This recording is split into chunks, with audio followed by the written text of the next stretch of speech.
So hello and hey guys, welcome back to my channel. This is Anendra. आशा करता हूँ कि आप सभी ठीक होंगे। तो आज जो मैं मूवी एक्सप्लेन करने वाला हूँ उसका नाम है कुक अप आ स्टॉर्म, जो कि साल 2017 में रिलीज़ हुई थी और यह एक चाइनीज़ मूवी है। एंड ये मूवी की स्टोरी आप देखने के बाद बोलेंगे अगर मूवी हो तो ऐसी। सो प्लीज़ मूवी को लास्ट तक देखें, तभी आपको पूरी मूवी समझ में आएगी। और मैं आपको विश्वास दिलाता हूँ कि पूरी मूवी देखने के बाद आप बोलेंगे मूवी हो तो ऐसी। तो चलिए मूवी को एक्सप्लेन करते हैं।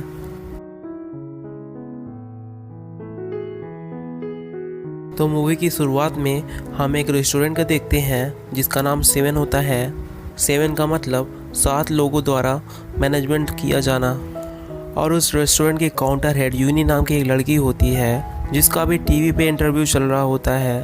तभी हम अपने मूवी के मेन लीड को देखते हैं और इसका नाम स्काई है। अब स्काई मतलब अब यहाँ आसमान मत समझ लेना, ये इस होटल का ऑनर होता है। और स्काई अपने रेस्टोरेंट में बहुत ही लजीज खाने बनाया करता था और यहाँ के लोकल लोगों द्वारा उसका बनाया हुआ खाना काफ़ी ज़्यादा फेमस होता है। उसे भी अपने प्रोफेशन से बहुत ज़्यादा लगाव होता है और वो हमेशा कुछ ना कुछ क्रिएटिविटी हमेशा करता रहता है। लेकिन पास में जो स्काई के साथ हुआ वो काफ़ी बुरा था। उसके फादर अपने बेटे को सिर्फ इसलिए छोड़ देते हैं कि वो एक अच्छा कुकर बन सके, जिसे हम लोग शेफ भी बोलते हैं। तभी से स्काई ने डिसाइड कर लिया था कि एक दिन वो भी एक बहुत बड़ा शेफ बनेगा और वो अपनी हर ख्वाहिश पूरी करेगा जो उसने अपने बचपन में अभी तक ना कर सका। यहीं दूसरी तरफ हम देखते हैं कि स्काई के फादर अब तक बहुत बड़े शेफ बन चुके होते हैं, जिसे हम लोग मास्टर शेफ भी बोलते हैं। लेकिन वहीं दूसरी तरफ स्काई अपने फादर से बहुत ज़्यादा नफरत करता था, क्योंकि स्काई के फादर ने उसे बहुत ही छोटी सी उम्र में छोड़ दिया और उसका बचपन अपने फादर के बिना गुजरा। वो हमेशा अपने फादर को मिस किया करता था, लेकिन इससे उसके फादर को बिल्कुल भी फ़र्क नहीं पड़ता। वहीं दूसरी तरफ स्काई के फादर, जो वही मास्टर शेफ होते हैं, जो इस बात से खुश होते हैं कि दुनिया वालों को नहीं पता कि मेरा एक बेटा भी है।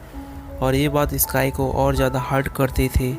और तभी हमें दूसरे सीन में दिखाया जाता है जिसमें हम एक और फेमस शेफ को देखते हैं जो बहुत ही ज़्यादा हैंडसम होता है, जो बहुत ही ज़्यादा रिच और रॉयल फैमिलीज़ के लिए खाना बनाया करता था। एंड इसका नाम पॉल होता है। एंड पॉल का ये ख्वाब होता है कि वो अपने फादर के लिए अपने टाउन में एक बढ़िया सा रेस्टोरेंट बनाए जो एक 5 स्टार होटल की तरह हो। और इसलिए वो फ्रांस में रॉयल फैमिलीज़ के लिए खाना बनाना छोड़ देता है और वहाँ से सीधा अपने कंट्री आ जाता है। और तभी पॉल यहाँ सुबह सुबह एक फ़िश मार्केट जाता है और तभी पॉल एक फ़िश सेलर के पास जाके बोलता है मुझे एक जायंट फ़िश दिखाइए। लेकिन वो फ़िश सेलर बोलता है मेरे पास तो अभी जायंट फ़िश नहीं है। हाँ, कुछ छोटी मछलियाँ हैं, उसे आप ले सकते हैं, लेकिन ये कल की है। और तभी स्काई आ जाता है और बोलता है मुझे बड़ी वाली मछली दो जो मैंने तुम्हें कल ऑर्डर किया था ना। और वो फिश सेलर उस मछली को उठाकर स्काई को दे देता है, जिसे पॉल देखकर काफ़ी ज़्यादा गुस्सा हो जाता है। और तभी वो स्काई को बहुत ज़्यादा गुस्से से देखता है और वो बोलता है आपने इसे फ़िश क्यों दे दी?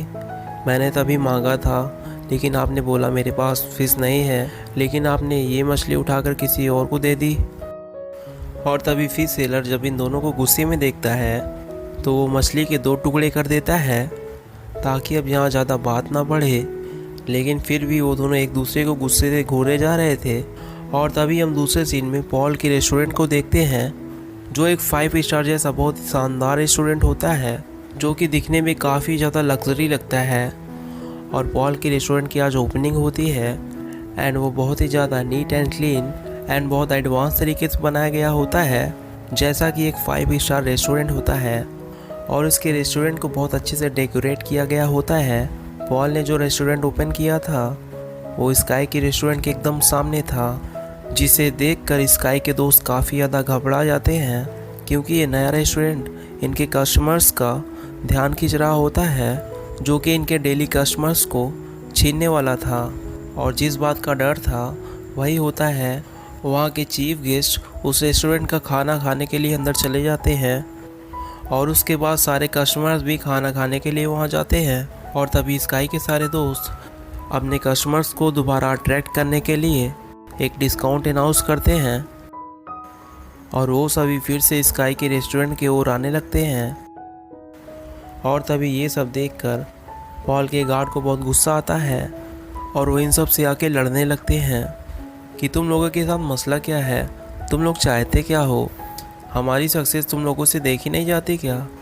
और तभी पॉल के दोस्त और वहाँ के ऑनर डिसाइड करते हैं कि क्यों ना चलो एक कंपटीशन रखते हैं एंड देखते हैं कि किस शेफ के हाथ में ज़्यादा टेस्ट है। एंड तभी दोनों को वहाँ बुलाया जाता है। पहले तो वो मना कर देते हैं, लेकिन जब वो एक दूसरे को देखते हैं तो एक दूसरे को पहचान लेते हैं, क्योंकि अभी कुछ टाइम पहले ही वो दोनों मार्केट में लड़े थे। तो ये दोनों कंपटीशन के लिए रेडी हो जाते हैं। अब टेबल लगाया जाता है और उस पर एक बहुत बड़ी सी फिश रखी जाती है जिसे इन दोनों को काटना था। अब सबसे पहले पोल अपना नाइफ उठाता है और उसे काटता है, वो भी एक प्रोफेशनल शेफ की तरह, और उस फिश के कांटे बहुत ही आसानी से और बहुत जल्दी जल्दी निकाल देता है। उसका ये तरीका देखकर वहाँ खड़े लोग सभी इम्प्रेस हो जाते हैं। अब वो फिश को उठाता है और स्काई को पास करता है। स्काई भी फिश को बड़े अच्छे से काटता है एंड जब उसकी स्किन दिखाता है तो उस पर जरा सभी मछली के मांस के टुकड़े नहीं थे, मतलब कि फिश के स्किन पर थोड़े से भी फ्लस नहीं लगे थे। और ऐसा कोई प्रोफेशनल शेफ ही कर सकता था। ये देखकर वहाँ के सभी खड़े लोग स्काई की काफ़ी तारीफ करते हैं, यानी कि दोनों की बराबर तारीफें होती हैं। अब वहीं पर एक कुकिंग कंपटीशन के चेयरमैन भी होते हैं जो उनसे कहते हैं कि हर साल एक इंटरनेशनल कुकिंग कंपटीशन होता है और मुझे लगता है कि तुम दोनों के उस कंपटीशन में ज़रूर भाग लेना चाहिए। अब दोनों को प्रूव भी करना था कि दोनों में से कौन बेस्ट शेफ है, तो दोनों मान जाते हैं और पार्टिसिपेट कर लेते हैं।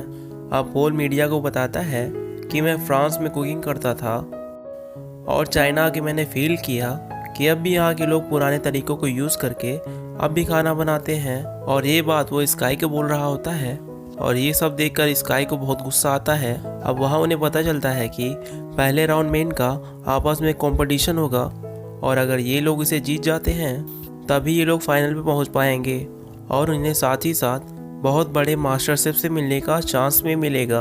और ये मास्टर शेफ कोई और नहीं बल्कि स्काई के फादर थे जो उसे बचपन में छोड़ के चले गए थे। और तभी हम नेक्स्ट सीन में देखते हैं कि गांव के रेस्टोरेंट में पॉल के असिस्टेंट आती है और गांव और उसके दोस्त को रेस्टोरेंट आने का इनविटेशन देती है और बोलती है कि आज का खाना आप हमारे रेस्टोरेंट में खाइए, और उन्हें इनवाइट करके वहां से चली जाती है। अब वो दोनों यानी गांव और उसकी दोस्त दोनों रेस्टोरेंट पहुंच जाते हैं। यहाँ उनका खाना पॉल नहीं बल्कि उनकी असिस्टेंट उन्हें मेन्यू देती है और खाना लेके आती है। दिखने में वो खाना फ्राइड एग की तरह लग रहा था और सैलेड एक प्लांट की तरह जो कि एक गमले में लगा हुआ लग रहा था, लेकिन उसका टेस्ट एकदम अलग था। और ये टेस्ट करने के बाद स्काई को फील होता है कि गांव तो वास्तव में एक एडवांस तरीके से खाना बना रहा है। तो वो सीधा उठ के किचन में जाता है और गुस्से से बोलता है, पॉल अपना खाना अच्छा दिखाकर तुम क्या साबित करना चाहते हो कि तुम बहुत अच्छे कुक हो। तो पॉल चुप रहता है, वहाँ कुछ नहीं बोलता और उसे मीट पकाने के लिए बोलता है और बोलता है चलो देखते हैं कौन कम समय में और अच्छा कुक कर सकता है। और स्काई भी चैलेंज को मान जाता है। अब स्काई वही पुराने तरीके से खाना बनाता है जो दिखने में बहुत डिलीशियस लग रहा था। और तभी पॉल उसे बोलता है, मैं तुम्हें यही सेम रेसिपी बहुत कम समय में बना के दिखाता हूँ। पॉल शुरू करता है और वही सेम डिश बहुत ही कम टाइम में बना के रेडी कर देता है। और जब स्काई उसे स्मेल करता है तो उसे अपनी डिश में और उसकी डिश में कोई ज़्यादा डिफरेंस नहीं नज़र आता। तो वो समझ जाता है कि वास्तव में पॉल का पकाने का तरीका काफ़ी एडवांस है। और ये सब देख कर वो उदास हो जाता है और वो वहाँ से चला जाता है। और तभी नेक्स्ट सीन में देखते हैं गांव के उसके मास्टर शेफ एक बार में बुलाते हैं। गांव उठ के जाता है। जब वो देखता है कि वहाँ उसके फादर खड़े हैं तो वो गुस्से से बोलता है, आपने मुझे क्यों बुलाया? जब ये बात आप मानते ही नहीं कि मैं आपका बेटा हूँ तो आप मेरे पीछे क्यों पड़े हैं? आप मुझे छोड़ दीजिए ना। तभी उसके फादर बोलते हैं, मैंने ऐसा इसलिए किया ताकि दुनिया ये ना कहे कि तुम मेरे बेटे हो और इसीलिए तुम इस इंटरनेशनल कंपटीशन तक तुम पहुंच सके। और मैं यही चाहता था कि तुम खुद के मेहनत से यहाँ तक पहुँचो। और तभी गांव बोलता है, डैड वैसे भी मुझे आपके सपोर्ट की कोई ज़रूरत नहीं है। जब मुझे आपकी ज़रूरत थी तब तो आप मेरे पास नहीं थे। खैर छोड़िए, लेकिन मैं आपको ये साबित करके दिखाऊंगा कि मैं वो हासिल कर सकता हूँ जिसकी वजह से आपने मुझे बचपन में ही छोड़ दिया। अब गाओ यहाँ से गुस्से से चला जाता है क्योंकि उसे अपने डैड की किसी भी बात पे भरोसा नहीं था। और तभी नेक्स्ट सीन में देखते हैं, next day international cooking competition होता है और सब तैयारी हो गई होती है और सभी कंटेस्टेंट जिसमें गाओ एंड पॉल भी होते हैं वो दोनों भी रेडी होते हैं। तभी शो स्टार्ट हो जाता है और पॉल को कोई स्वीट डिश बनाना होता है और स्काई को कोई चिकन डिश बनाना होता है, इसलिए वो दोनों बहुत मेहनत से अपनी डिश बनाते हैं। पॉल टाइम से पहले ही अपनी डिश तैयार कर लेता है, लेकिन इसके बाद स्काई की भी धमाकेदार एंट्री के साथ डिश रेडी हो जाती है। उसने भी दिए गए टाइम के अंदर अपने टास्क को कंप्लीट कर लेता है और इसे देखकर जजेस और ऑडियंस काफ़ी ज़्यादा एक्साइटेड होते हैं। एंड अब बारी आती है डिश को टेस्ट करने की, और जब जज डिश को टेस्ट करते हैं तभी दोनों को सेम पॉइंट मिलते हैं क्योंकि जजेस को उनके खाने में इतना ज़्यादा डिफरेंस नहीं लग रहा था। दोनों की डिशेस बराबर की टक्कर की थी और ये सब देख के दोनों काफ़ी नर्वस हो जाते हैं। और जब ये राउंड टाई हो जाता है तभी स्टेज पे एक जज को बुलाया जाता है जो इस कन्फ्यूज़न को क्लियर करने के लिए अपना कंक्लूजन देते हैं और बोलते हैं, नो डाउट दोनों की डिशेस बहुत अच्छी हैं और दोनों के अंदर काफ़ी टैलेंट है, लेकिन मुझे टाइम मैनेजमेंट पॉल की ज़्यादा अच्छी लगी और इसलिए ये कंपटीशन पॉल जीत रहा है। और पॉल यहाँ पे बहुत ज़्यादा खुश होता है, लेकिन दूसरी तरफ गाओ कंपटीशन हार चुका था, इसलिए वो बहुत ज़्यादा दुखी हो जाता है और वहाँ से चला जाता है। और इस वजह से वो कुछ दिन घर भी नहीं जाता और वीडियो गेम्स खेलने के लिए एक शॉप में पड़ा रहता है। वो कई दिन तक अपना टाइम गेम खेलते हुए स्पेंड करता है। एक दिन उसके पास वही शेफ आते हैं जो स्काई के मास्टर शेफ थे और जिनके पास स्काई ने अपना सारा बचपन गुजारा और उन्हीं के पास बचपन में स्काई के डैड छोड़ के चले गए थे। और तभी वह स्काई को समझाते हैं, स्काई मेरी बात सुनो, हार जीत तो इंसान की ज़िंदगी का हिस्सा होती है। अगर आज तुम नहीं जीत सके तो क्या ज़रूरी है कल भी तुम ना जीत पाओ? चलो अब सब छोड़ो और सीधा घर चलो। लेकिन गाओ यहाँ पे घर जाने के लिए तैयार ही नहीं होता। उसे बहुत समझाने के बाद मास्टर शेफ उसे मना लेते हैं और वो घर जाने के लिए तैयार हो जाता है और घर जाके आगे की कंपटीशन की तैयारी करनी होगी। और पॉल बहुत ज़्यादा खुश होने की वजह से अपने रेस्टोरेंट जाता है। वो वहाँ पे बहुत ज़्यादा खुश होता है। उसके सामने उसके होटल के वही सारे दोस्त बैठे होते हैं। तभी उसके दोस्त बोलते हैं, पॉल तुम अपने दोस्त को चांस क्यों नहीं देते? वो उतने टाइम से तुम्हारे साथ है, तुम उस पर भरोसा तो करो और उसे अलाउ करो कि वो तुम्हें अंतर्राष्ट्रीय स्तर पर तुम्हें रिप्रेजेंट करे और तुम्हारे रेस्टोरेंट का नाम ऊंचा कर सके। तो पॉल उसे बोलता है, हाँ वो मेरी काफ़ी अच्छी दोस्त है, मैंने इस बात से तो मना नहीं किया, लेकिन भाई उसे अभी तक खाना तक बनाना नहीं आता, वो कैसे मेरे रेस्टोरेंट को अंतर्राष्ट्रीय स्तर पर रिप्रेजेंट करेगी? और तभी उसके दोस्त उसे और चढ़ाने लगते हैं क्योंकि उसके दोस्त उस लड़की के साथ मिले होते हैं और उस लड़की के और इसके दोस्त के दिल में लालच आ जाती है। और तभी वहाँ पॉल की वही दोस्त आती है और उसके सामने सूप के 2 कप रख के बोलती है, पॉल क्या तुम मुझे बता सकते हो कि इन दोनों में से किस में नमक ज़्यादा है?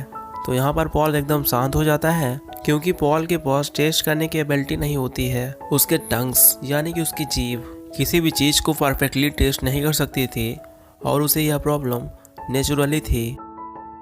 और इस बात की वजह से पॉल को बहुत ज़्यादा दुख होता है कि उसकी पुरानी दोस्त ने, जिस पर वो आँख मूंद के विश्वास करता था, वो बाकी दोस्तों के साथ मिलकर उसे चीट किया।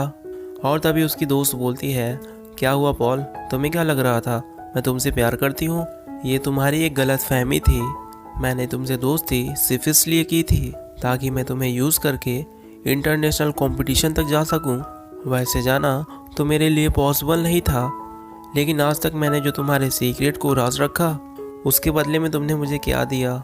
तुमने मुझसे एक भी बार पूछा नहीं, लेकिन अब नहीं, अब मैं खामोश नहीं रहूँगी क्योंकि मैं भी अब इस कंपटीशन में जा सकती हूँ। और वहीं तभी हमें दूसरी सच्चाई मालूम होती है कि वो लड़की कोई और नहीं बल्कि उसकी दोस्त की गर्लफ्रेंड होती है। और पॉल के खिलाफ काफ़ी पहले से प्लानिंग कर रहे थे कि पॉल के रेस्टोरेंट को बेच देंगे और उनसे जो पैसे आएंगे उससे अपनी लाइफ स्टार्ट करेंगे। लेकिन यहाँ पॉल ऐसा कभी होने नहीं दे सकता था क्योंकि वो एक रेस्टोरेंट ही नहीं बल्कि उसके पिता का सपना था जिसे पॉल ने काफ़ी ज़्यादा हार्ड वर्क करके गेन किया था। और तभी पॉल वहाँ से उदास होकर अपने रेस्टोरेंट से बाहर आ जाता है और बाहर काफ़ी रात हो चुकी होती है और वो बाहर बैठकर ड्रिंक करने लगता है। और तभी उसी रास्ते से स्काई घर जा रहा होता है, जो पॉल को ड्रिंक करता हुआ देखकर उसके पास आता है और उसे बोलता है, पॉल तुम इतना उदास क्यों बैठे हो यार, तुम तो जीत चुके हो, तुम्हें तो खुश होना चाहिए। तभी पॉल उसे बोलता है, हाँ तुम सच बोल रहे हो, मैं जीत तो चुका हूँ लेकिन मैं हार भी बहुत कुछ चुका हूँ। खैर ये सब छोड़ो, तुम्हें मैं एक बात बताता हूँ, सामने ये जो बैनर तुम देख रहे हो ना, ये मेरे आइडल हैं एंड ये वो स्काई के फादर होते हैं जो कि चाइना के बहुत बड़े मास्टर शेफ बन चुके थे और मैं इन्हीं की तरह बनना चाहता हूँ। तभी गाओ हल्का सा मुस्कुराते हुए बोलता है, पॉल ये मेरे फादर हैं, तुम यही सोचते हो ना कि एक अच्छे इंसान है, लेकिन तुम इनके जैसा बनो उससे पहले मैं तुम्हें बता दूं, मेरे फादर दिल के बहुत बुरे हैं। और तभी स्काई अपनी पूरी पास्ट की स्टोरी बताता है, जिसे सुनकर पॉल बोलता है, यार मजाक मत करो, तुम बहुत मजाक कर रहे हो, अब बंद भी करो। लेकिन गाओ उसे बताता है, नहीं यार मैं झूठ नहीं बोल रहा, मुझे बचपन में सच में इन्होंने छोड़ दिया था। पार्ट 2 का लिंक मैंने डिस्क्रिप्शन में दे रखा है। आशा करता हूँ कि आपको ये मूवी का एक्सप्लेनेशन बहुत अच्छा लगा होगा। अगर हाँ तो प्लीज़ चैनल को सब्सक्राइब कर देना एंड कमेंट में लिख के ज़रूर बताना कि आपको ये मूवी कैसी लगी। तो मिलते हैं नेक्स्ट वीडियो में। हैव अ गुड डे दोस्तों।